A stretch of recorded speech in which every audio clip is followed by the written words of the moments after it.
Magandang tanghali. Nagluluto ako ng kanin, mga kadudis. Itong kangkong papatong natin sa kanin para din ako maglaga. Papatong ko lang sa kanin. Ito.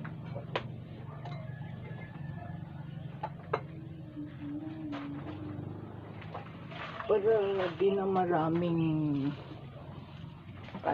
gawa-gawa pa. Yung kangkong na yun, mga kadudis, pinatong ko lang siya doon sa kanin. Nagsaing kasi ako. So, pinatong ko na lang siya sa kanin. Ayan. Ganun kami, mga kadudis, para di ka na marami pang gagawain. Pag nagsaing kami at may kangkong, may mga gulay na papatong ko lang sa kanin sa bagong sinasabi.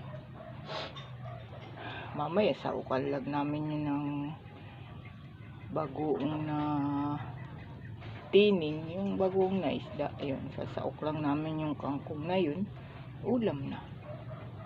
Wala pa yung si Taytay nagpapatuyo sa pinalagdan.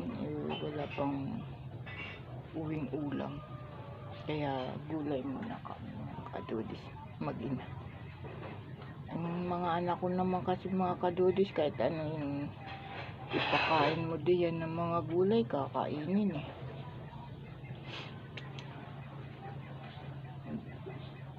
Buti nga, mga kadudis, natapos na ang bagyo at baha dito.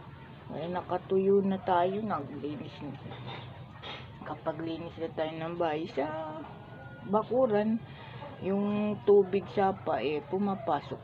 Pero okay lang po yun, mga kadudis. Walang problema, basta wag lang sa loob ng bahay. Kahapon, mga kadudis, nagbigay si Gob Daniel ng relief. Nabigyan kami ng ticket. Kaya medyo may bigas tayo. Kasi kung bibilhin pa namin yun marami-rami din ang mabibili mo doon. Marami-rami din, mga kadudis, marami-rami din dilata. Tapos 6 na kilo siguro ang bigas, mga kadudis.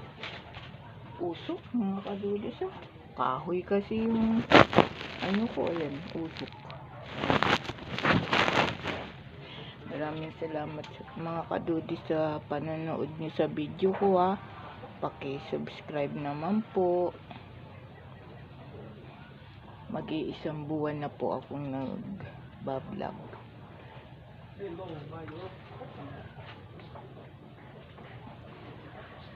Pero sa mga nagtatanong po, wala pa po akong kita.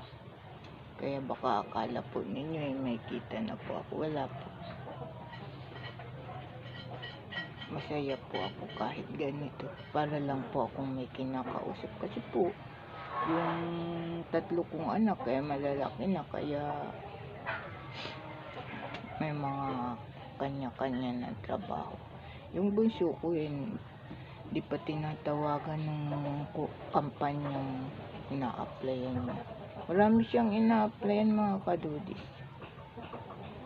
Di pa tinatawagan. Pero mga na-interview na po siya.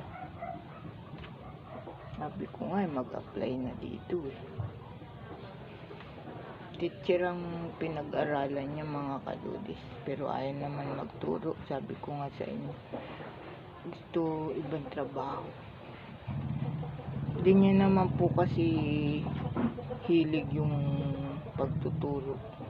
Kasi ang talagang kinukuha niya po IT daw yung, hindi ko na po yun alam. Nung nag-enroll po siya, wala nang bakante. Yung natawag na, sila lang po nakakalam nun, dahil di ko naman po naranasan yun, dahil grade 1 lang po ako. Hanggang grade 6 lang po ako nakapag-aral Kaya mga kadudis, maraming salamat sa panonood nyo. Paki-subscribe na lang po. Salamat po ng mga kadudis. Kita ko sa inyo. Pinatong ko lang po siya sa niluluto kong kanin. Ayan mga kadudis. Ayan. Pag nainin po yan, kakain na tayo.